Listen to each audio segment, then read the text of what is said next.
muy interesante y es el tema de las dimensiones. Así que, bueno, vamos a empezar un poquito por el principio, Emilio, como veníamos hablando, desde la física, a ver un poquitito cómo empieza todo esto, qué marco le querés dar. Así que te dejo la palabra. Bueno, antes que nada, si antes te agradecía el compartir estos encuentros, te agradezco ahora el tema que has elegido, porque ha sido un tema elegido por ti, que creo que es de enorme interés, porque con todo lo relativo a las dimensiones, que si la tercera dimensión, que si la cuarta, que si el ascenso a la quinta, bueno, ahí hay un cierto batiburrillo, ¿verdad? Que sucede bastante en el mundo de la consciencia, porque en demasiados casos es como coger cosas de un sitio y de otro y de una manera no muy consistente intentar unirlo.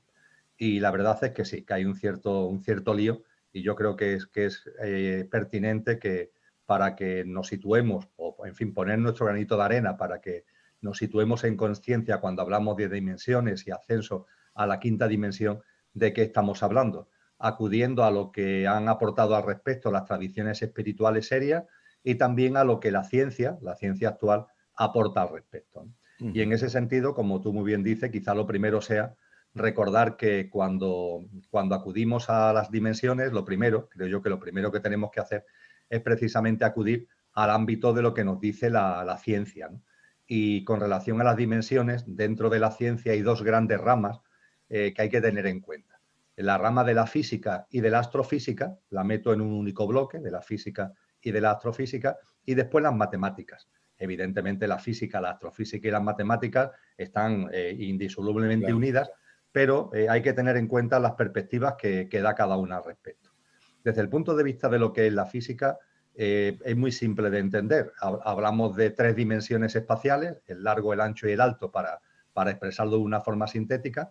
Se habla de una cuarta dimensión cuando se introduce la variable tiempo y también se habla en física de una quinta dimensión, que es una dimensión que podríamos decir que es hipotética y extra, sin que quede muy bien definida por la física como tal, y hay que ir a los distintos científicos, a los distintos autores, para acercarnos a lo que puede ser esa dimensión extra que está más allá de la tercera y de la cuarta con el componente tiempo, para poder acercarnos a lo que es la quinta dimensión. En cualquier caso, la física sí lo plantea como una dimensión que tiene estas dos características, que sería como una dimensión extra, que no se sabe muy bien cómo se conformaría a partir de la cuarta, y le da un carácter hipotético, mientras que la cuarta dimensión, con la variable tiempo, pues sí tiene un asentamiento bastante fundamentado en lo que es la teoría física y astrofísica actual.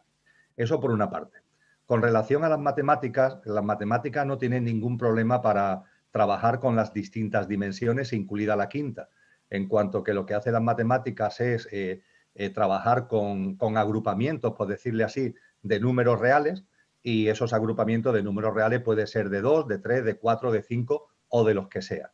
Y a partir de ahí estudian los espacios, vamos a ver, el espacio euclídeo de las dimensiones que sea, de las n dimensiones que sea. Y no tiene problema para, de alguna forma, dibujar, para entendernos, una geometría, una interpretación geométrica de esas dimensiones.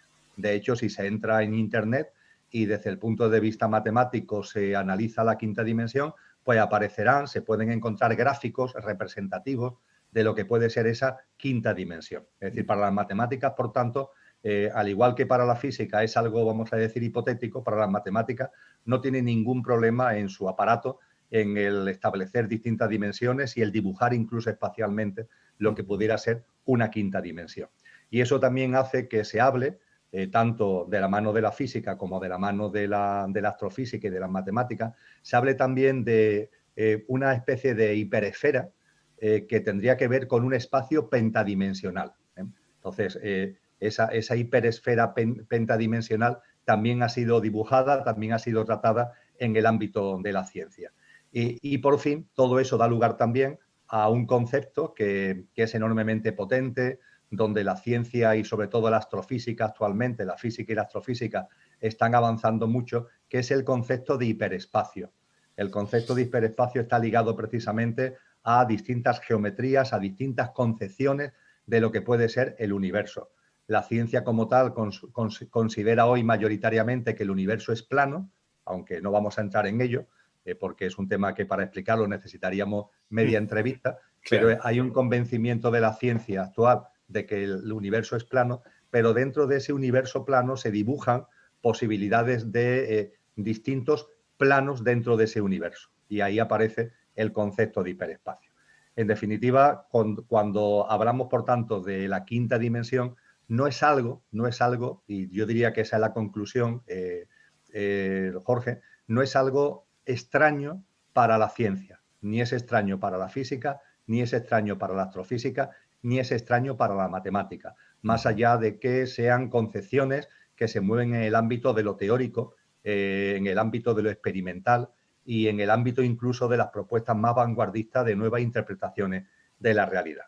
Lo que sí es cierto, y yo creo que eso es lo que más puede interesarte a ti, a mí y a las personas que nos siguen, lo que sí es cierto es que hay otra manera de abordar todo lo que tiene que ver con las dimensiones y es contemplar todo lo que existe, todo el universo, toda la creación, todo lo manifestado, contemplarlo como un inmenso campo vibracional, donde todo es vibración, como muy bien dice uno de los principios herméticos, ¿verdad? Todo vibra, todo es vibración, que es lo que también la ciencia está diciendo actualmente y es lo que está en la esencia de esa teoría vanguardista en la física actual, que es la teoría de cuerdas, ¿no? Que se llama así porque nos informa, nos dice y nos da el conocimiento de que cuando se escarba en la materia, lo que nos encontramos ahí al fondo, detrás de la última partícula, son puntos que vibran, lo que da lugar a esa expresión metafórica de la teoría de cuerdas. Entonces, en ese inmenso campo vibracional que es el universo, que es la creación, que es lo manifestado, se pueden percibir distintas gamas de frecuencias vibracionales, como si fuera una piedra que cae en el agua y al caer la piedra en el agua se abren círculos concéntricos, ¿verdad? Y cada círculo concéntrico tendría una vibración, una frecuencia vibracional distinta a la anterior, que para entenderlo mejor también lo podemos ver como una voz que hace eco en el vacío, el famoso eco, ¿no? Donde lanzamos una voz A y ese A hace redundancia, reverbera, A. Es como la piedra que cae en el agua, ¿no? Cada nuevo A es una nueva gama vibracional, es una nueva dimensión, en definitiva, y eso sí, cada nuevo A es más débil que el anterior, con lo que se habla de que hay distintas dimensiones que se diferencian las unas de las otras por su frecuencia vibracional, más pura, más sutil o más densa. Conforme vamos viendo nuevos círculos o conforme vamos viendo nuevos ecos, hay una mayor densidad vibracional. Y eso sería también una forma de acercarnos, yo diría que es la forma más útil desde el punto de vista que nos puede interesar en el mundo de la consciencia, a todo lo que tiene que ver con las dimensiones.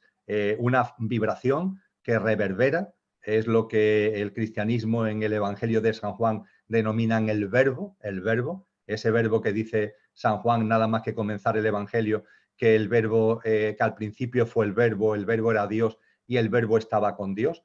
Y ese verbo origina en el propio vacío una reverberación que da lugar a una cadena de ecos, a esa piedra que cae en el agua, que como muy bien dice también un poquito más adelante el Evangelio de San Juan, hablando de ese verbo, dice que el verbo se hizo carne y habitó entre nosotros, que sería ya hacer referencia a las dimensiones más materiales, a las dimensiones más densas que se corresponden con el plano donde los seres humanos desarrollamos nuestra existencia. Por tanto, todo esto es el telón de fondo, Jorge, a la hora de hablar de dimensiones, teniendo en cuenta la ciencia y también en el tema del verbo, la reverberación, la densificación, teniendo en cuenta también lo que tradiciones espirituales serias nos aportan al respecto.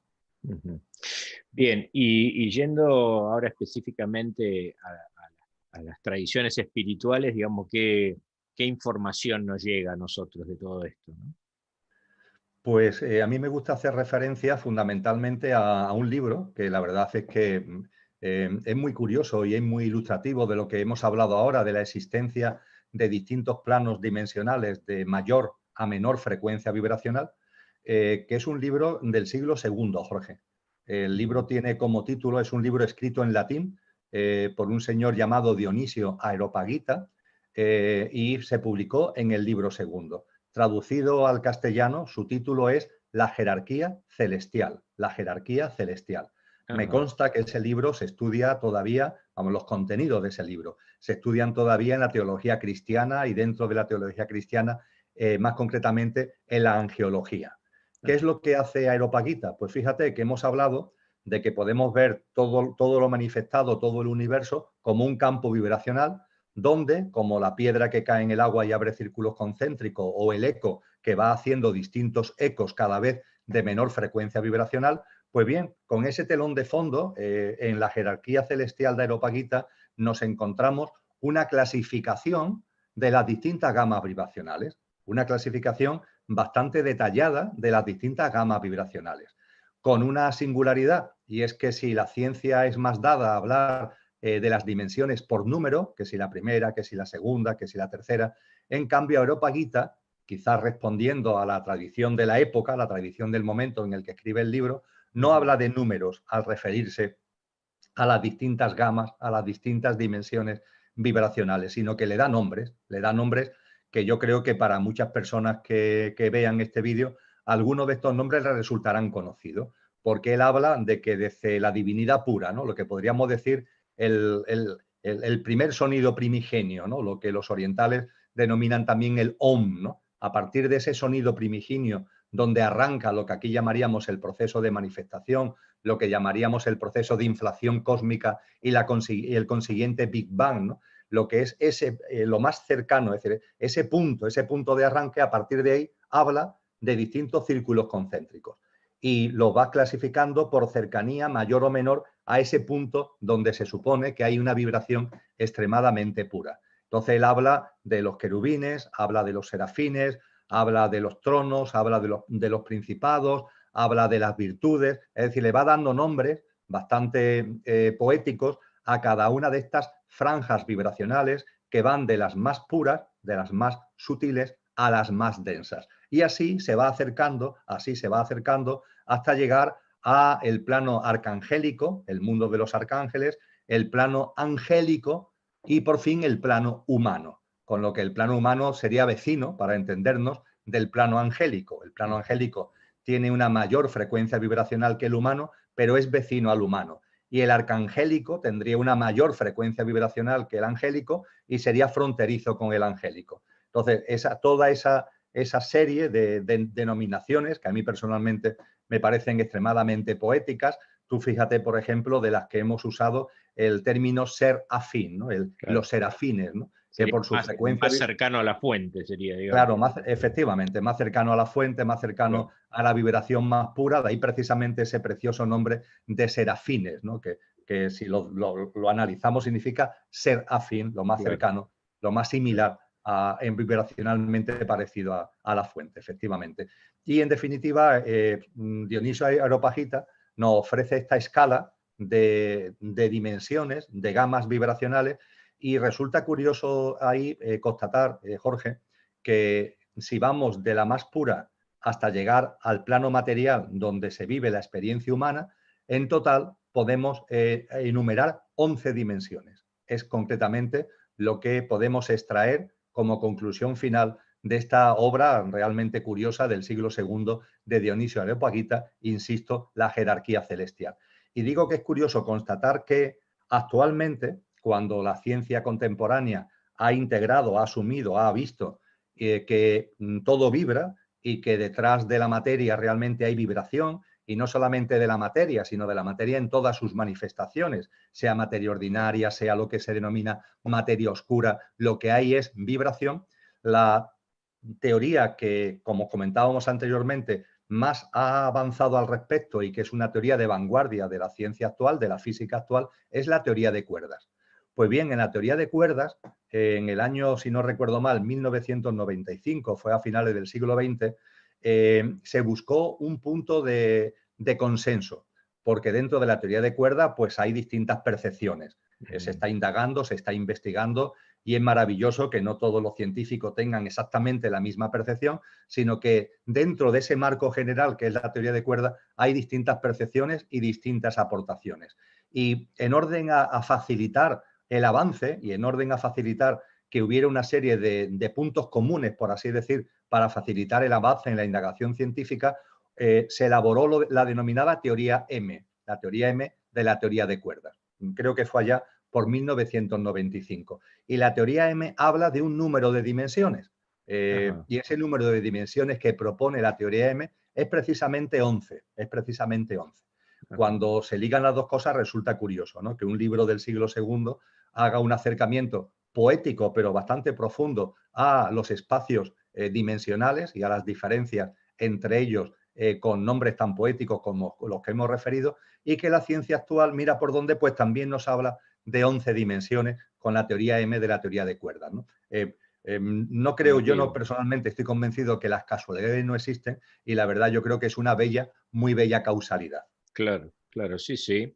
Y te quería preguntar, con respecto a lo que nombrabas de Areopagita, digamos, a esta definición de diferentes espacios vibracionales con estos nombres, etimológicamente, en el siglo II, ¿de dónde surgen estos nombres que dan origen a esto? Porque me llama la atención, ¿no? Hombre, personalmente intuyo, no tengo un conocimiento preciso, no te puedo responder esto diciéndote, pues mira, lo he estudiado y me he encontrado estas fuentes que dicen que esto viene de aquí o viene de allí. Intuyo que ahí Areopagita tuvo que beber de fuentes posiblemente no escritas que tienen que ver con tres grandes componentes. Primero, el cristianismo primigenio. En el mundo cristiano se habla, en los evangelios, en la Biblia, aparece la figura de los ángeles y aparece también la figura del arcángel. Eso está ahí. Sí, sí. Y supongo que en el ámbito cristiano no solamente se hablaba de ángeles y de arcángeles, y aunque no tengamos textos, no se recoja como tal en los evangelios, se habla de otras muchas gamas. Desde luego, lo que tiene que ver con los querubines, también, por ejemplo, se habla en el ámbito del cristianismo y en el ámbito de lo que es los textos evangélicos, porque precisamente, por ejemplo, se dice que Satanás, el ángel caído, era un querubín. Antes de producirse esa especie de caída vibracional, era un querubín. Por tanto, expresiones como los querubines, los arcángeles, los ángeles, nos lo encontramos en el cristianismo original, del que bebe directamente Dionisio Areopagita. Junto con ese cristianismo original, una segunda fuente, estoy convencido que tiene que ver con el neoplatonismo. En la escuela pitagórica, en la academia pitagórica, perdón, y en la academia platónica también se estudiaban lo que hoy denominamos dimensiones. Ajá. Y ha habido varios autores, ha habido varios filósofos que en los siglos siguientes a la labor de estas academias, estamos hablando, por tanto, de los siglos previos inmediatamente al nacimiento de Jesús de Nazaret, desarrollaron determinadas aportaciones que se hicieron tanto en la academia pitagórica como en la academia platónica. Y en el siglo I, en el siglo II, en torno, por ejemplo, a Alejandría, ¿no? A la gran ciudad de Alejandría, con el saber que allí se acumuló, empiezan a aparecer una serie de grandes filósofos, de Ceamonio Saca hasta Hipatia, que también introducen denominaciones de las que bebe Dionisio Areopagita. Y por fin, un elemento que también hay que tener en cuenta, que es el gnosticismo, el movimiento gnóstico. El movimiento gnóstico se desarrolla como en paralelo al cristianismo primigenio y al neoplatonismo, empieza poco a poco en el siglo I, siglo II, empieza a tener ya un cuerpo propio, que ya hace que tenga una especie de vida propia independiente del cristianismo original y del neoplatonismo, y en el mundo gnóstico, en el mundo del gnosticismo original, también se hacen referencia a estas gamas vibracionales con algunos nombres que también hace suyo Dionisio Areopagita en la jerarquía celestial. Yo creo que esas son las tres grandes fuentes de las que bebe Dionisio Areopagita: la tradición griega a través de las academias platónica y pitagórica, la tradición cristiana y del cristianismo primitivo y primigenio, y lo que es el gnosticismo en los siglos I y II fundamentalmente. Bien, y después tengo alguna pregunta más, pero para ir ahora para el lado de la ciencia, digamos, ¿cómo llega a esbozar esto de las 11 dimensiones? ¿De dónde lo toma? ¿Cómo lo deduce, digamos? Bien, es muy sencillo de entender y puede ser difícil de plasmar en fórmulas matemáticas. La astrofísica y la ciencia en general cada vez conoce mejor el universo, cada vez lo conoce mejor. Y en ese conocimiento del universo se está comprobando cada vez más que aunque puede haber una serie de leyes físicas que se cumplen, una serie de principios que están presentes en todo el universo, en toda la manifestación, en este universo enorme, ¿no? 93.000 millones de años luz se le considera que tiene actualmente de extensión y que, por supuesto, por tanto, insisto, hay unos principios y hay unas leyes que son comunes. Pero también se percibe cada vez más que dentro de esa comunidad universal hay diferencias. Y hay diferencias que muchos científicos entienden que tienen que ser estudiadas desde el punto de vista de diferencias vibracionales. Te pongo un ejemplo. Cuando hablamos de materia, coloquialmente hablando, nosotros entendemos por materia la materia que nos rodea, ¿verdad? El mundo material que nos rodea, la propia materia que constituye nuestro cuerpo físico, nuestra propia corporeidad, la materia del plano en el que vivimos. Bien, eso es lo que en términos físicos se llama, y en términos astrofísicos se llama, la materia ordinaria. Pero claro, Jorge, por el conocimiento que ya empieza, que siendo todavía escaso, porque nos queda muchísimo, evidentemente, por aprender, pero empieza ya a tener una cierta consistencia por el conocimiento que tenemos actualmente del universo. La materia ordinaria, tal como aquí la vemos y la concebimos, no es más del 5% del universo. No es más del 5% del universo. Con lo que fíjate a partir de ahí lo que se abre, ¿no? Los campos que se abren, claro, para empezar a acercarnos a otras realidades. En su momento, la ciencia dio un paso descubriendo la existencia de una materia distinta a la ordinaria, que es la que le ha dado el nombre de la materia oscura. ¿Qué es eso de la materia oscura? La materia oscura es muy fácil de entender. La materia oscura no se ve, no se ve. Miramos el universo y a esa materia no se la ve. Es por lo que la denominamos oscura. Pero, sin embargo, sabemos que está ahí y sabemos que tiene masa, es decir, que es materia. ¿Y por qué sabemos que es materia? ¿Por qué sabemos que tiene masa? Porque vemos que tiene capacidad de atracción gravitatoria, es decir, tiene fuerza gravitatoria. No vemos lo que está ahí, pero vemos que ahí hay algo que tiene capacidad de atracción gravitatoria, con lo cual significa que ahí hay masa, lo cual significa que ahí hay materia. Una materia que posiblemente sea de una frecuencia vibracional menos densa que la que tenemos en este plano de materia ordinaria. Es de ahí de donde nace el convencimiento que junto con la materia ordinaria hay otra materia en el universo que es la materia oscura, que, insisto, podemos decir que tiene una frecuencia vibracional diferente y pertenece, por tanto, a un ámbito vibracionalmente, de una dimensión vibracionalmente distinta a la materia ordinaria. Pero es que la materia oscura, según la ciencia actual, representa el 15-20% del universo. Con lo que, bueno, hemos avanzado, pero nos sigue quedando ahí las 3/4 partes del universo sin saber muy bien de qué está configurado, ¿no? Y la ciencia en sus avances nos habla entonces de la energía oscura, de la energía oscura. Pero claro, la energía oscura, que sin duda ninguna es un gran descubrimiento científico, abre mucho más interrogantes que respuestas ofrece. ¿Qué es la energía oscura? Pues fíjate, Jorge, se está viendo cada vez más el universo como un inmenso océano con islotes de materia, un inmenso océano con islotes de materia ordinaria y de materia oscura. Esa materia ordinaria, esa materia oscura, forma galaxias, forma cúmulos galácticos, y eso nos puede parecer tremendo ya, pero cuando observamos todo el universo, esas galaxias y esas familias de galaxias que viajan juntas por el universo son como islas en un inmenso océano. ¿Un inmenso océano de qué? Y ahí se habla de vacío, y se habla de la vibración del vacío, y se habla de las fluctuaciones del vacío, y se habla de la densidad que puede tener ese vacío que está ahí presente. Y es ahí precisamente donde se inscribe la energía oscura. La energía oscura tendría que ver con la fluctuación de ese vacío que está ahí, de todo el espacio en que hay entre galaxias, para entendernos. Y es muy curiosa porque lo que sí se ha percibido es que esa energía oscura, mientras que la materia ordinaria o la materia oscura es atractiva, es decir, tiene fuerza de gravedad atractiva, sin embargo, la energía oscura, esa fluctuación del vacío, tiene fuerza repulsiva. Es decir, no atrae, sino que repele.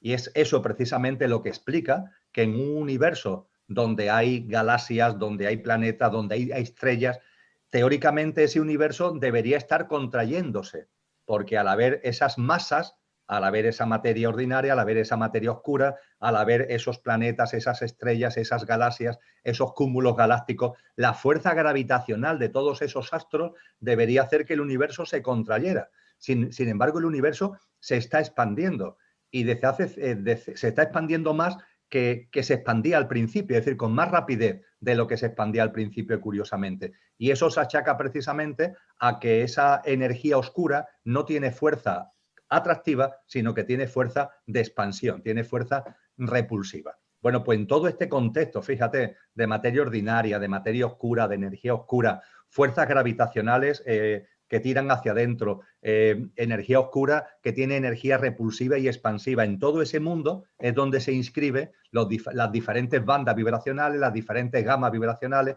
las distintas dimensiones de las que estamos hablando. Claro, la energía oscura y la materia oscura vendrían a ser como algo que le da cohesión, digamos, al universo, que permite todo este movimiento, toda esta cuestión que, porque, claro, es verdad, es más, creo que, si no recuerdo mal, en la teoría de Hopkins hablaba del Big Crunch, ¿no? Hablaba de como que iba a volver a compactarse el universo en un punto, en un momento. No sé si has escuchado eso. Sí, sí, claro, eso O sea, yo contrario diría... al Big Bang, ¿no? O sea, como un efecto contrario al Big Bang, ¿no? Pero Sí, aparentemente esto no estaría pasando por esta materia que está ahí per se trabajando para que eso no ocurra, ¿no? Sí, en la comunidad científica hay un alto consenso de que el universo hoy en expansión habrá un momento que se transforme en un universo en contracción. Hay mucho consenso al respecto y es algo que la ciencia tiene muy elaborado desde una perspectiva teórica. Es decir, que por mucho que veamos que el universo hoy se expande, habrá un momento determinado en el que el universo empezará a contraerse, con lo que se habla de una expansión y se habla de una contracción. El origen del universo se ha establecido a finales del siglo XX en el famoso Big Bang, ¿no? En una especie de una singularidad que hace que haya una condensación enorme de materia, de energía en un punto que se concentra tanto ahí que explota, ¿no? Lo que ocurre es que, claro, los científicos con la teoría del Big Bang no estaban tranquilos, ni siguen estando tranquilos, en cuanto que sigue habiendo una pregunta fundamental. Bueno, ¿y ese punto de dónde surge? Ese punto de dónde surge. Y el término, además de la singularidad, es algo que cada vez la ciencia ha ido discutiendo más. Y en los últimos años, en los que llevamos de siglo XXI, ha habido aportaciones muy interesantes al respecto. Hoy, por ejemplo, se plantea el hecho de que lo primero, es decir, si queremos irnos al universo primordial, al universo original, a lo que hay antes del Big Bang, tendríamos que hablar de vacío, Jorge, tendríamos que hablar de vacío. Y tendríamos que hablar de un vacío que vibra. Y como consecuencia de la fluctuación del vacío, se produce lo que en astrofísica se llama la inflación cosmogónica. No es por tanto una singularidad la que origina una inflación, sino que es la fluctuación del vacío, como decíamos anteriormente, por lo que sabemos de la energía oscura y demás, las fluctuaciones del vacío tienen energía expansiva, es el propio vacío, una zona del propio vacío, el que tiene una fluctuación y esa fluctuación origina una inflación. Esa inflación se produce en trimillonésimas de segundos. Es de una enorme potencia, es de una enorme velocidad. Y inmediatamente que se produce esa gigantesca inflación, en su seno se produce una especie de enfriamiento. Ese enfriamiento origina unas primeras partículas que no tienen que ver con las partículas que hoy nosotros conocemos como tales. Son partículas que todavía no conocemos realmente, son partículas a las que en teoría se le ha dado el nombre de inflatones, ya que está en el contexto de la inflación, la física le ha dado el nombre de inflatones, y es curioso porque lo que se plantea es que cuando se produce la inflación y en trimillonésimas de segundo la inflación se produce y empieza a haber un enfriamiento en su seno que genera la aparición de esas primeras prepartículas, para llamarlo de alguna forma, esas partículas empiezan a chocar entre ellas. Son muy libres, entre comillas, y empiezan a chocar entre ellas. Y eso origina un recalentamiento que es la causa del Big Bang. Eso origina, en el contexto de la inflación, un recalentamiento que es la causa del Big Bang. Con lo que el Big Bang vendría precedido de un recalentamiento dentro de un proceso inflacionario que tendría como base una fluctuación del vacío. Sé que no es el tema de nuestro encuentro el detenernos en esto, pero está bueno. Este sería el esquema, ¿eh? Este sería el esquema: fluctuación del vacío, inflación, recalentamiento dentro de la propia inflación y el proceso de Big Bang. Todo ello en lo que nosotros llamamos décimas de segundo. Sería todo un proceso que la ciencia entiende que fue extremadamente potente, de una potencia impresionante.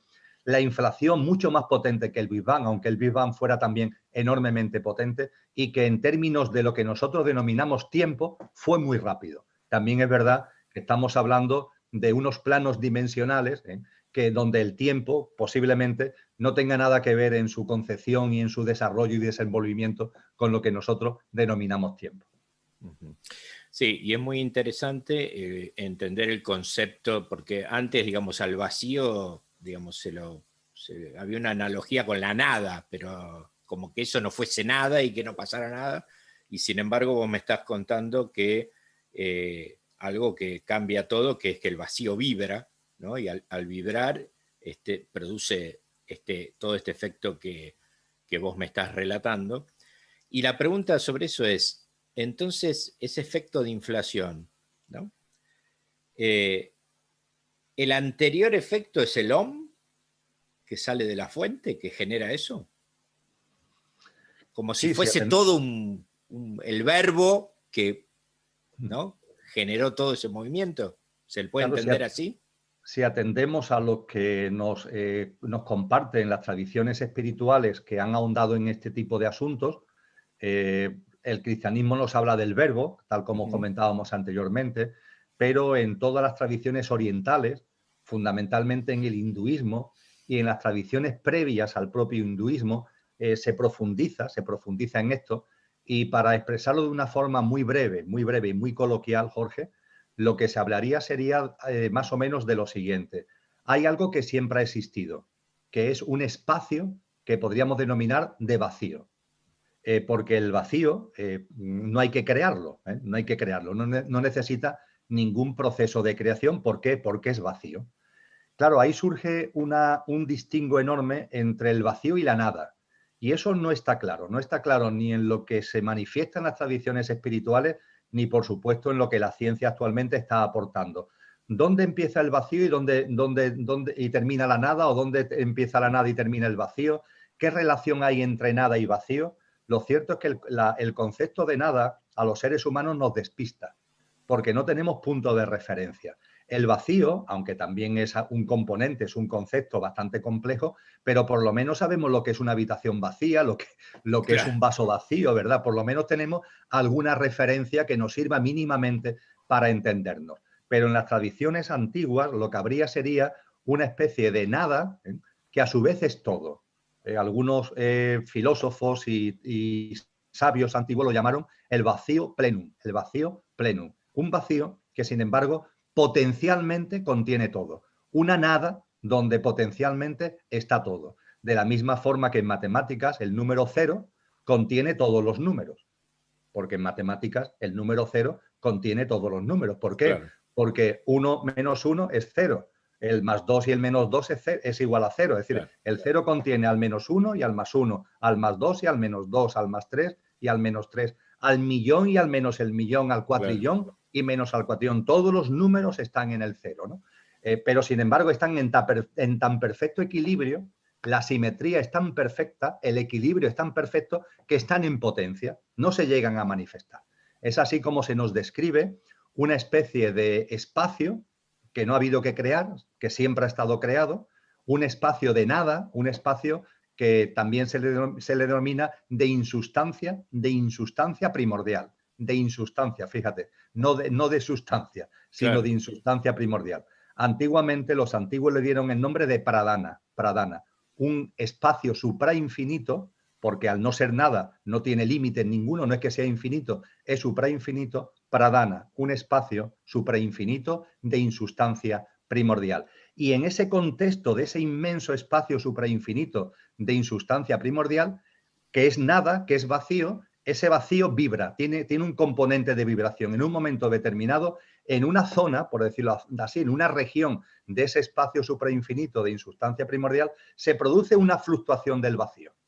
no es el momento de entrar ahí, pero se explica en estas teorías antiguas, se explica cómo de la simetría esta perfecta, este equilibrio perfecto al que hacemos referencia, en una zona concreta de Pradhana se puede producir una fluctuación que rompe en esa zona, rompe ese equilibrio. Ajá. Y de la simetría pasamos a la asimetría. Sería eso lo que origina una fluctuación, una vibración, una explosión vibracional de donde surge la inflación cosmogónica que después, como hemos comentado, da lugar al célebre Big Bang. Ese sería aproximadamente el proceso.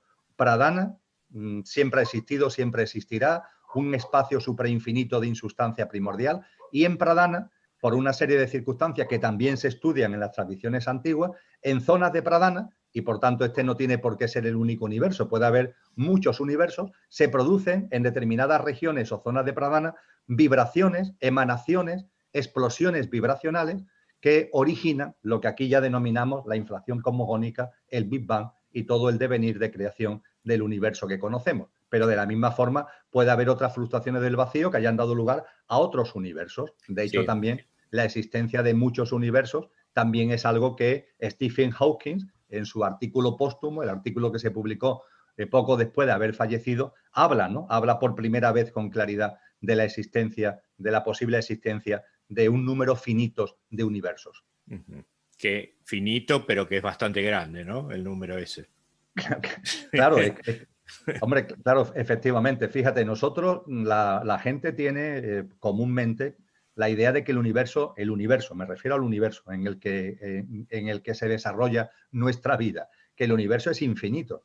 El universo no es infinito, el universo tiene unos límites que además se están ampliando. Es como si en Pradhana, como si en ese enorme espacio suprainfinito de insustancia primordial se estuviera estirando una especie de, como de alfombra, que ha surgido del proceso de manifestación, una especie de alfombra que no será sino una pequeñísima parte, por grande que sea nuestro universo, no dejará de ser una pequeñísima parte de Pradhana, y nosotros esa alfombra que se está extendiendo sobre la inmensidad de Pradhana lo consideramos infinito, pero no lo es, porque esa alfombra tiene unos límites, aunque se esté expandiendo, tiene unos límites que la ciencia calcula actualmente que esos límites tienen una dimensión de 93.000 millones de años luz.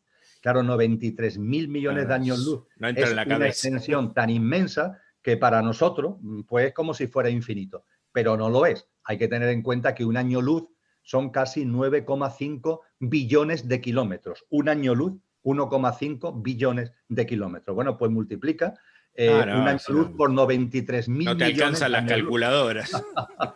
No, en la calculadora no cabe. Yo lo he probado y no cabe en la calculadora. Y recordemos que un año luz, para los que están escuchando y no lo saben, porque no tienen por qué saberlo, es la cantidad de kilómetros que recorrería la luz a la velocidad de la luz, que son 300.000 kilómetros por segundo, en un año terrestre. O sea, claro, son, por ejemplo... 9,4 más exactamente billones de kilómetros. Claro, porque hay cosas que yo, como Andrómeda, supongamos, ¿no? Una galaxia que es la más cercana, pero es la más cercana, pero está tan lejos que se necesita un nuevo estilo de medición que no puede ser metros, kilómetros. Entonces, bueno, es el año luz lo que se propone, ¿no?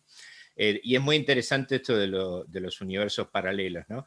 Y a partir de lo que vos decías, de la inflación y todo esto, cómo aparece todo lo manifestado. De lo inmanifestado aparece todo lo manifestado, ¿no? Efectivamente. Y eso es casi mágico, ¿no? Si te pones a pensarlo, ¿no? Porque vos decís, dentro de esos manifestados estamos nosotros también, ¿no? Entonces, wow, ¿no? Es una cosa... Sí. Y fíjate ahí, Jorge, para quizá no dejar esto en el cajón y ya completar el marco, que hablamos de que el universo aparece, se expande y después se contrae, ¿verdad? Hay científicos que dicen que este proceso es más complejo, porque es como el péndulo de un reloj. Nosotros, ¿qué es lo que vemos? Que el universo aparece y se expande y en un momento determinado se contrae. Pero los científicos dicen, hay ya muchos científicos que dicen, pero lo que sucede es que lo que hay aquí no lo vemos. Pertenece a un ámbito, o sea, que simplemente no... Es un efecto pendular y vuelve para el otro lado, digamos, claro. Sí, pero nosotros exactamente lo que vemos es el péndulo a partir de aquí. Vemos esto. Pero realmente el péndulo sigue aquí, llega a un punto que vuelve otra vez para acá. y que ese es el proceso continuo que se está dando, tanto para este universo como para todos los universos que pueda haber. Es lo que la ciencia, traducida al castellano, le han dado un nombre que parece una broma, pero es el nombre científico, que es el gran rebote. Ah, mira. El gran rebote, sí. Muy bien. Cualquier persona interesada se mete en Internet y busca el concepto de astrofísica del gran rebote, se encuentra precisamente esto, la percepción de que nosotros lo que vemos es esto, pero realmente el péndulo es un movimiento constante, cíclico, que tiene que ver con ciclo de eones y eones de tiempo. Efectivamente, fíjate que el universo tiene 13.000, se le calculan 13.800 millones de años y todavía sigue en expansión. Y no sabemos cuánto tiempo le queda en su expansión, con lo que estamos hablando, claro, de igual que estamos hablando de una dimensión en espacio inmensa, como tú dices, los kilómetros no nos valen, eso no vale como unidad de medida. Lo mismo ocurre con el tiempo, ¿no? Nuestros parámetros de tiempo tampoco valen para acercarnos a lo que estamos hablando. Claro. Quería llevarte un poco más al tema espiritual en cuanto a las dimensiones, ¿no? Y hablar un poco de, a ver, nosotros entendemos que nosotros estamos en la tercera dimensión acá, es así, es correcto esto, ¿no? Y entonces, yo lo que te quería Sí, es preguntar, correcto. es correcto, bien, yo lo que te quería preguntar, algo que venía pensando ya hace tiempo, ¿no? Cuando, cuando Jesús llega a la tierra, ¿no? Esta energía crística, yo calculo que debe venir en una frecuencia vibracional altísima. ¿Cómo es que se adapta, digamos, al 3D? ¿Cómo es ese proceso? Porque eso lo vengo pensando hace rato y no, digo, porque no viene en nuestra misma frecuencia vibracional, Jesús, ¿no? Entonces, ¿qué sabes de esto? Sí, efectivamente, Jorge, es un tema que muy interesante, que yo también me he planteado, porque cuando te vas acercando a este tipo de cosas, la mente empieza a poner las cosas en su sitio, empiezan a aparecer preguntas que tienen sentido común para que sigamos expandiendo nuestro discernimiento y nuestra conciencia, y la que tú has planteado es enormemente interesante. Lo primero a constatar, para que seamos conscientes de la fuerza vibracional de lo que encarna en Jesús de Nazaret, lo primero a constatar es que lo que está encarnado en ti o está encarnado en mí es la dimensión álmica.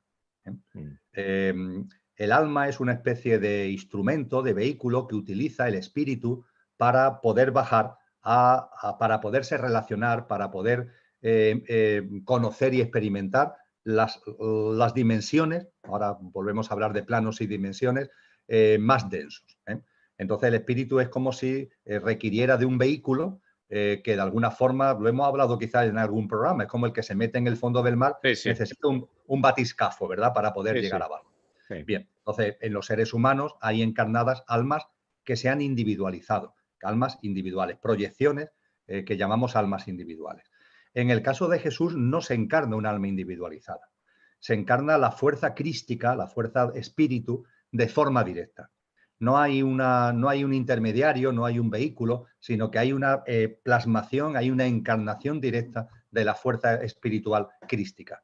Con lo que efectivamente, tal como tú dices, la energía, la frecuencia vibracional era extremada de una forma tremenda. Sí, sí sucede que también, vamos a decir, esa presencia tiene una capacidad de autogestión que a nosotros se nos escapa por completo. Nuestra alma tiene una capacidad de autogestión, Jorge, es decir, nuestra alma, la tuya y la mía, encarnada en cada uno de los seres humanos, tiene tal fuerza que no encarna entera. Es decir, la idea de que nuestra alma está encarnada entera no es verdad. El alma se proyecta como si fuera un rayo de luz, porque en el ser humano no tendría posibilidad de que el alma, con toda su envergadura y su frecuencia vibracional, estuviera encarnada plenamente en nosotros. Y se proyecta, vamos a decirlo así, parcialmente, como una proyección, como un rayo, que es el que se encarna. También esto sucede con relación a este rayo crístico. No es la fuerza crística entera la que encarna, sino que es una proyección, es un rayo de esa fuerza espiritual crística. Claro, No obstante, no habría cuerpo que lo soporte si claro, fuese pero no así. obstante, como tú dices, si la dimensión álmica que hay en nosotros tiene una potencia vibracional, aunque sea un rayo, tú imagínate la potencia vibracional de lo crístico puro, Claro. aunque sea un rayo. Y esto plantea un tema que puede sorprender mucho, Jorge, pero es que cuando cuando hay una encarnación como la crística en Jesús de Nazaret, que por eso a mí me gusta llamarlo Cristo Jesús, porque es una encarnación crística.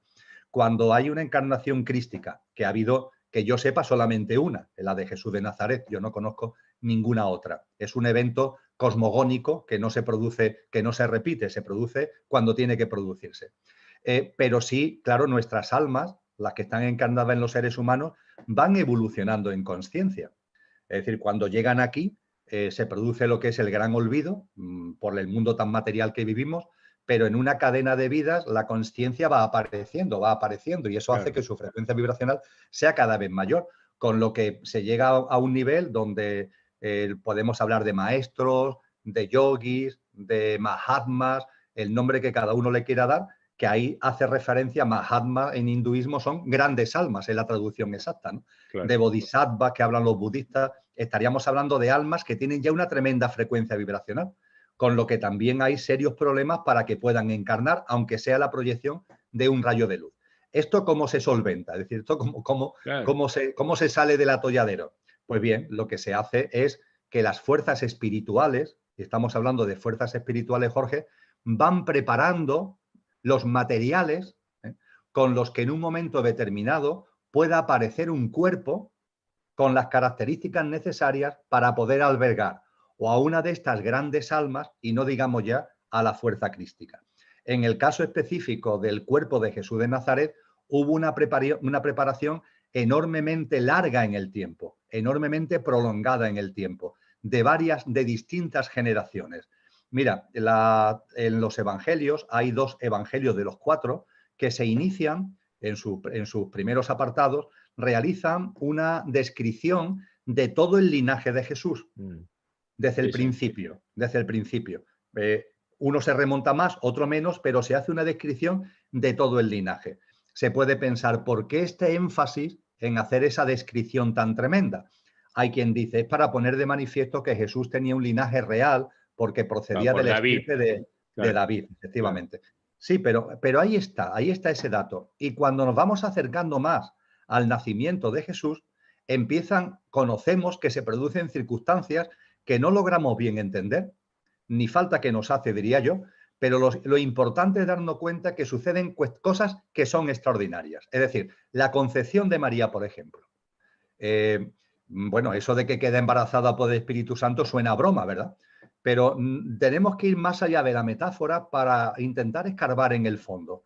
Posiblemente de lo que estemos hablando es de que la concepción de María, el hecho de que María pueda quedar embarazada de eso que va a ser cuando nazca el cuerpo físico de Jesús de Nazaret, capaz de recibir esa energía crística, ahí se produjeron circunstancias muy especiales. Hubo como una especie de intervención, entre comillas, de fuerzas espirituales para que ese cuerpo tuviera una consistencia, tuviera unas características que permitieran la encarnación de esa fuerza crística. Pero ojo, es que posiblemente María, también ella, en su nacimiento, también ocurrieron circunstancias especiales. En su propio cuerpo, digamos. Efectivamente, es decir, que ya el cuerpo de María tuvo una preparación. De hecho, cuando se consultan los textos en los evangelios y textos asimilados, se hacen referencia, por ejemplo, a que hay mujeres que se quedan embarazadas de forma extraordinaria con edades muy avanzadas, cuando son muy longevas, que no casan en absoluto con los marcos temporales de lo que es normal para un nacimiento, ¿no? Con lo que también se nos está diciendo que ahí hay circunstancias extraordinarias. Lo que quiero decir, por tanto, es que en la propia gestación y nacimiento de María hay circunstancias extraordinarias.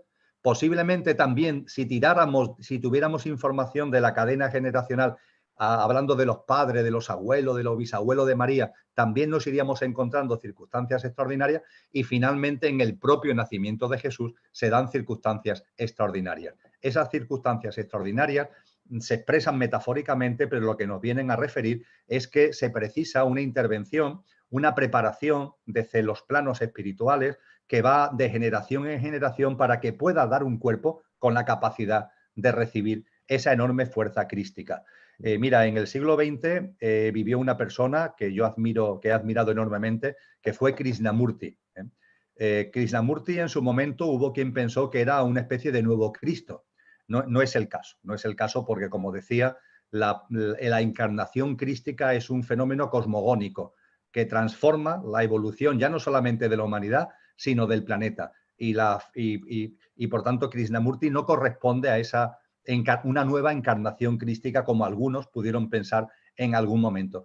Pero lo que es indudable por lo que sabemos de su vida, por lo que sabemos de su sabiduría, es que era una gran alma. Y Krishnamurti sí compartía las dificultades que tenía para mantenerse en el cuerpo físico. Los dolores que tenía, los dolores de cabeza, las migrañas, las dificultades que tenía de gestionar esa potencia vibracional. En el caso de Jesús de Nazaret no tenemos esa información, es decir, no hay nada que nos diga que él no lo supiera gestionar, parece ser que lo gestionó, aunque puede ser también que hubiera momentos en donde esa gestión se hiciera más complicada, pero no aparece recogido en los textos cristianos. Bien, muy interesante, muy interesante.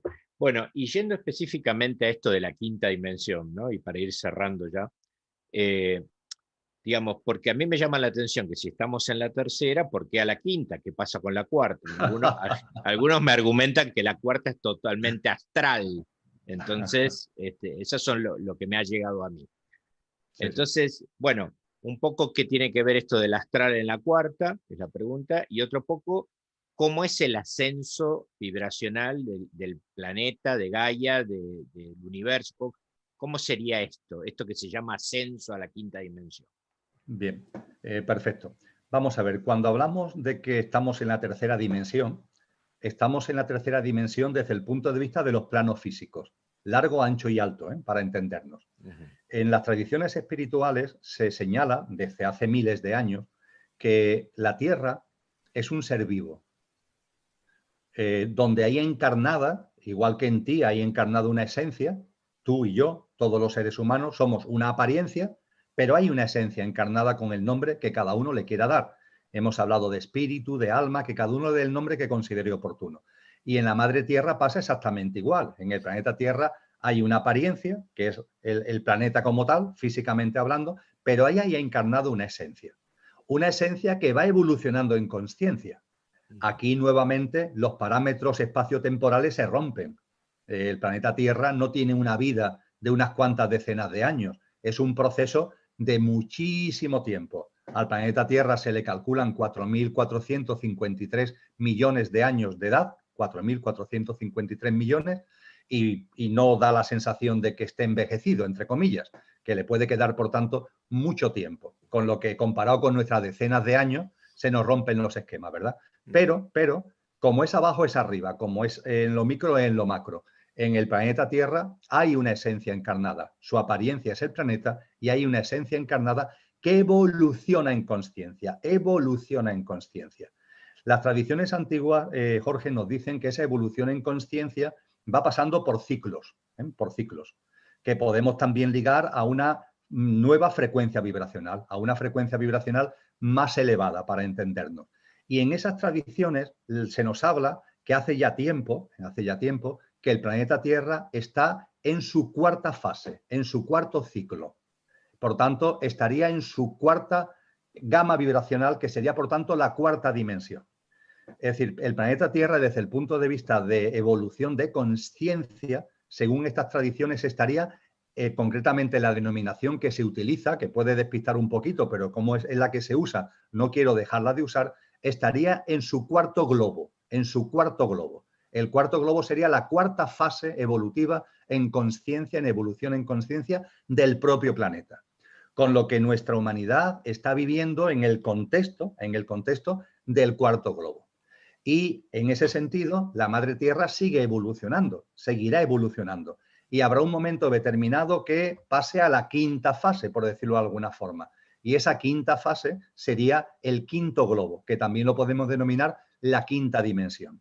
Con lo que cuando hablamos de quinta dimensión, en sentido estricto, estamos hablando del proceso evolutivo del planeta. Y un proceso evolutivo del planeta que tiene que ver con su evolución en consciencia, porque también la Madre Tierra va expandiendo su consciencia, una esencia encarnada en una apariencia que va expandiendo su consciencia. Estamos en el cuarto globo y en su momento viviremos el quinto globo. El paso del cuarto al quinto globo es lo que se conoce como el ascenso a la quinta dimensión. No obstante, Jorge, este es un proceso que, aunque no sea tan prolongado de miles de millones de años, es un proceso prolongado. Y en estos momentos siento, por supuesto que yo no estoy en posesión de la verdad, que me puedo equivocar evidentemente, pero por lo que he podido conocer, por lo que he podido estudiar, por lo que he podido experimentar, la Madre Tierra no va a pasar al quinto globo. Le queda un trecho para pasar al quinto globo. Un trecho de tiempo importante, que yo no me atrevo a cuantificar, pero no está el proceso del pase de la cuarta a la quinta dimensión, a la quinta fase vibracional del planeta Tierra. Entre otras cosas porque en esta fase, en la cuarta en la que estamos, tienen que pasar cosas. Tienen que pasar cosas como, por ejemplo, la evolución de la humanidad. En el cuarto globo está llamada la humanidad a llegar a un nivel de plenitud que todavía no lo tenemos ahí a la vuelta de la esquina. Entonces, claro, cuando esto lo ponemos así, como yo te lo estoy planteando, ¿de qué tipo de ascensión estamos hablando? Bueno, nos tenemos que venir a este globo en el que estamos, nos tenemos que situar en este globo, en esta fase vibracional en el que está la Madre Tierra y comprender que a su vez, dentro de cada fase, dentro de cada gran ciclo, hay pequeñas fases, hay subciclos, por decirlo de alguna manera. Y la Madre Tierra, dentro del cuarto globo, está viviendo ahora el tránsito a un nuevo subciclo. Esto es lo que de alguna manera ha intentado reflejar la célebre resonancia Schumann. Tú sabes que la resonancia Schumann intenta medir la frecuencia vibracional de la Madre Tierra y pone en evidencia que la frecuencia vibracional de la Madre Tierra está aumentando. Y hay algunos expertos en todo esto que hablan de que está aumentando de forma acelerada, Lo cual no significa, insisto, que pase de la cuarta a la quinta fase ahora, pero dentro de la cuarta fase, dentro del cuarto globo, se está viviendo un proceso de un incremento sustantivo de la frecuencia vibracional de la Madre Tierra. ¿Y eso qué implica, Jorge? ¿Eso qué implica? Eso tiene implicaciones para toda la vida en la Madre Tierra.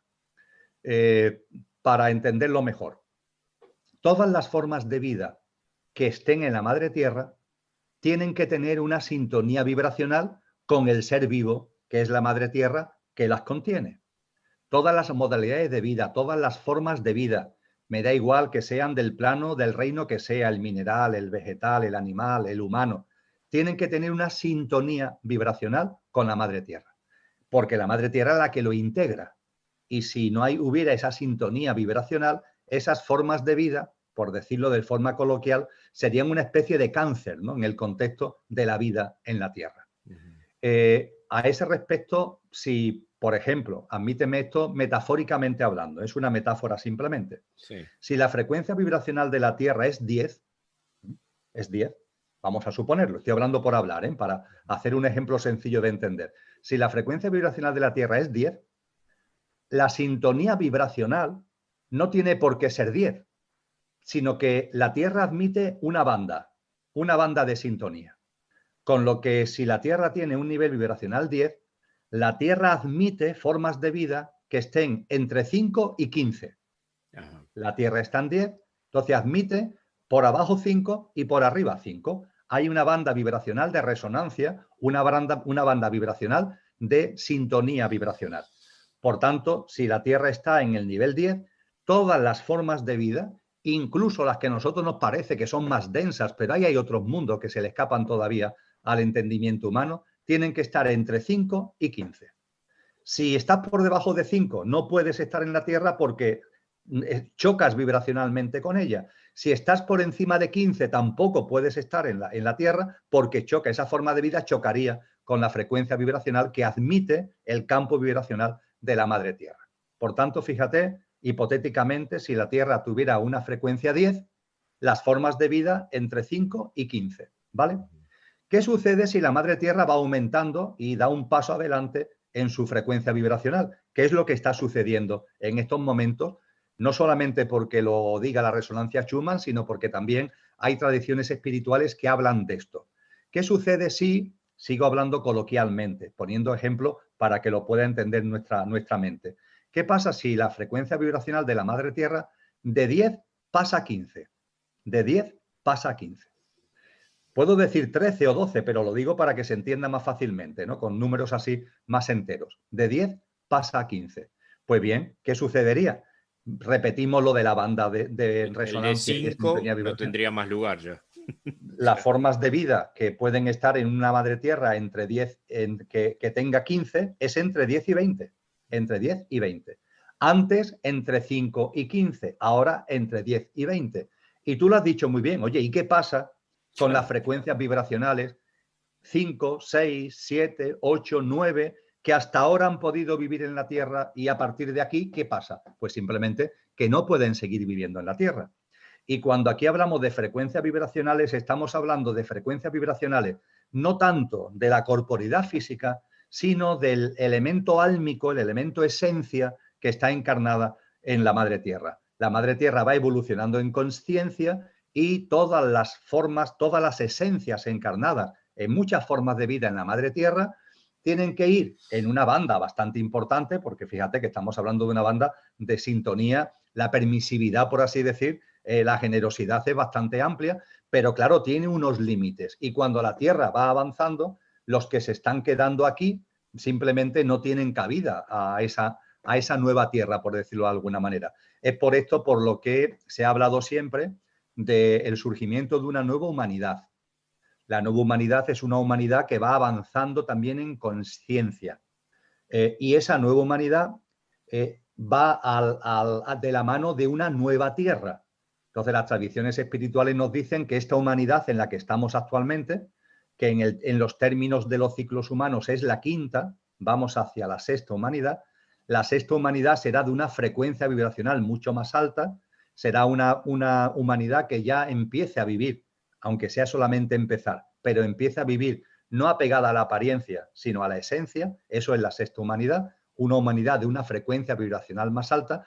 Y ese proceso de camino hacia una nueva humanidad y de evolución, una nueva humanidad, tiene que ver también, está íntegramente relacionado con el proceso cíclico de aumento, de expansión de la conciencia de la Madre Tierra.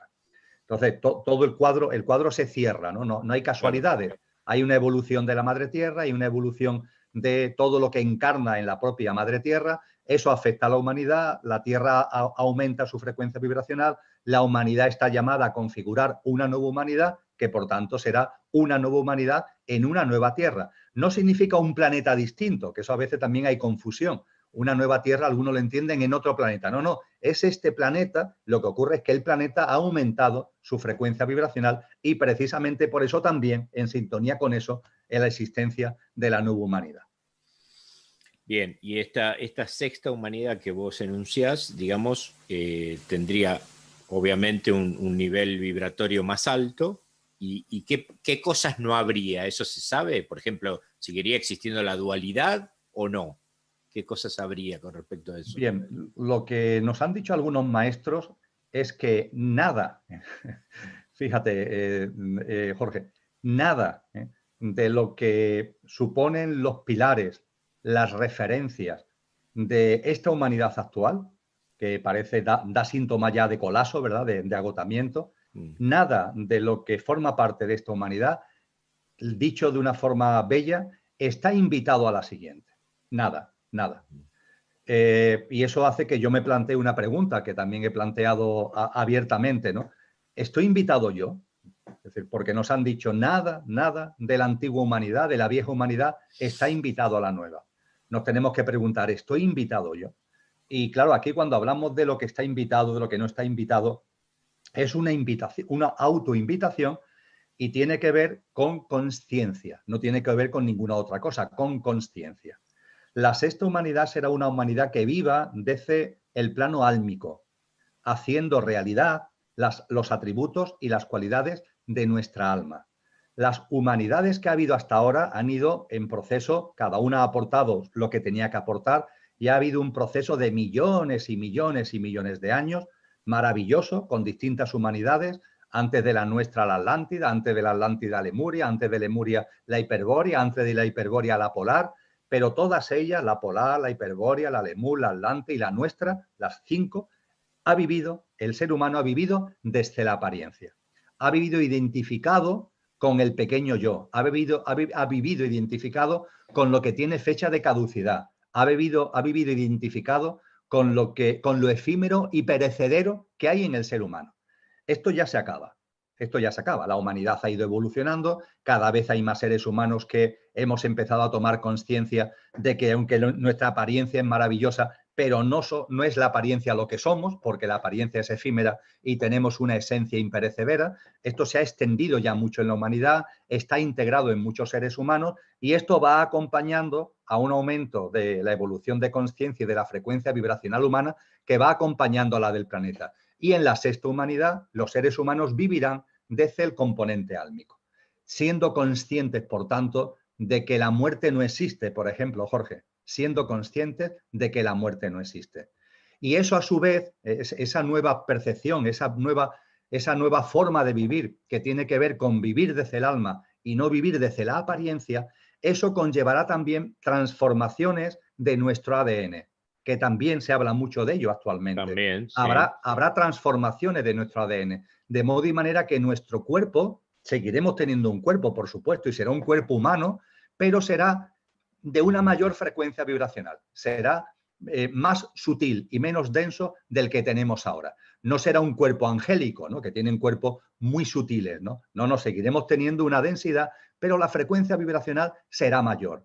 Eso conllevará también que lo que llamamos edad, la edad biológica, se alargue extraordinariamente. Y extraordinariamente es extraordinariamente. Yo no soy quien para decir si vamos a vivir en la nueva humanidad 1000 años o 500 o 1500, no lo sé. Pero lo que sí me resulta gracioso es el empeño que tiene esta vieja humanidad de vivir unos cuantos años más.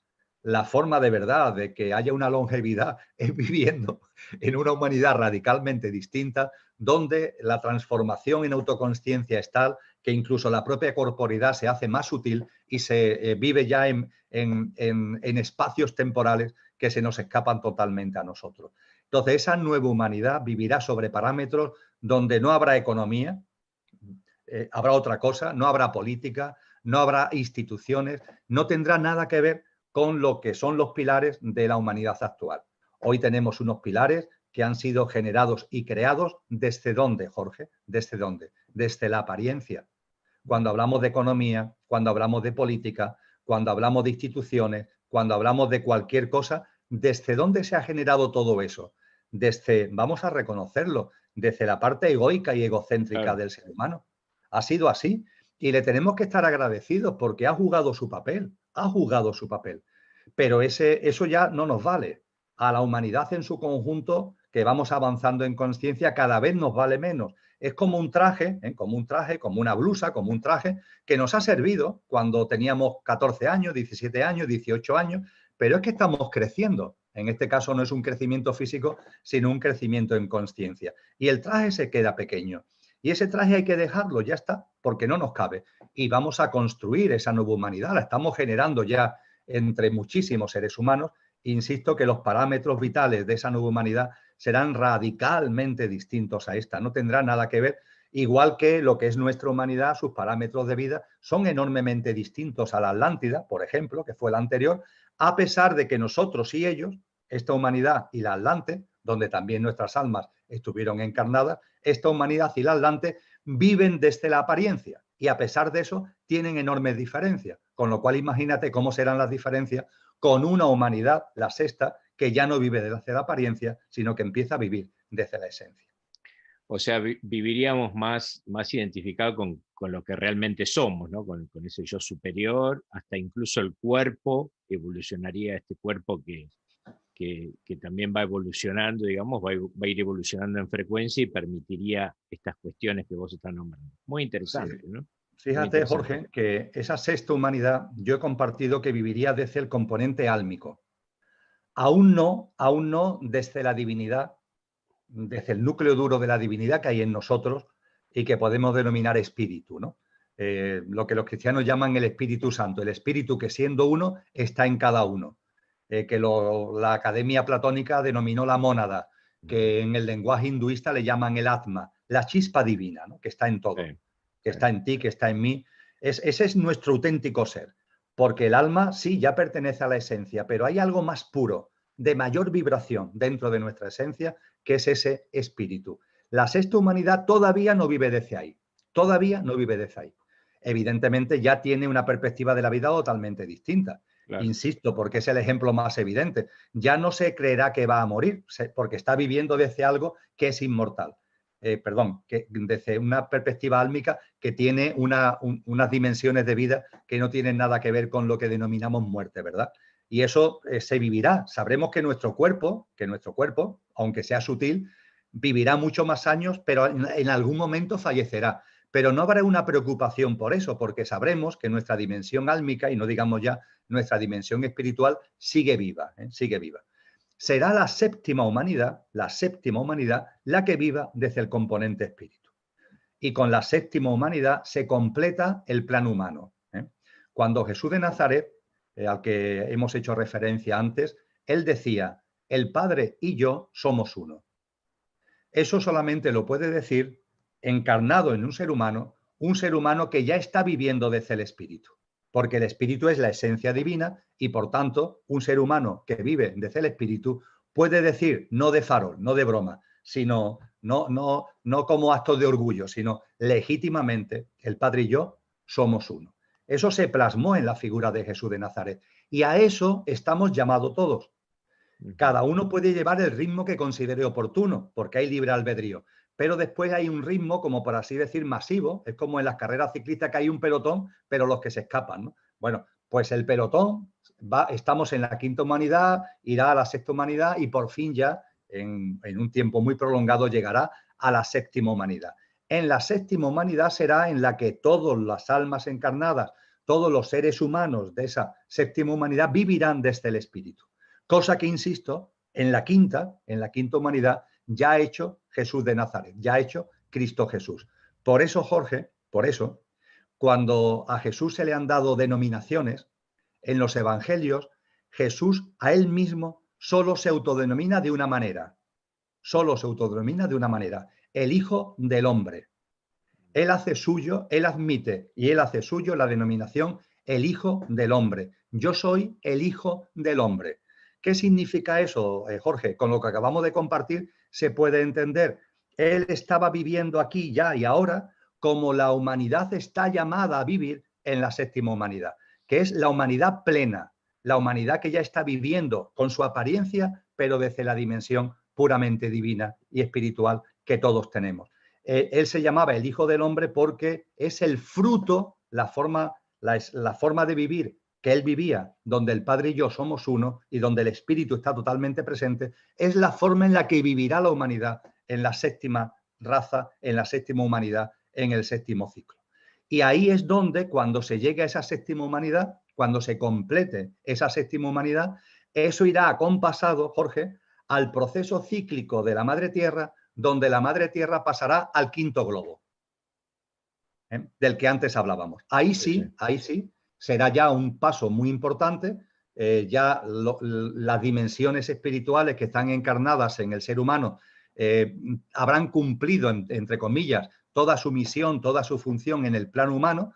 Posiblemente muchas esencias encarnadas en humanos empezarán a vivir en otras dimensiones, en otros planos dimensionales, y la Tierra, la Madre Tierra, seguirá su proceso evolutivo pasando del cuarto globo al quinto globo. Pero eso será cuando, para verlo en lo micro, para verlo desde la perspectiva humana, la humanidad haya cumplido, haya completado su proceso evolutivo a través de la configuración y plasmación plena de la séptima humanidad, Bien, toda esta información, y ya con esto terminamos, toda esta información de las diferentes humanidades, los globos que estás definiendo, eso está en la sabiduría antigua, ha llegado a vos desde qué conocimientos.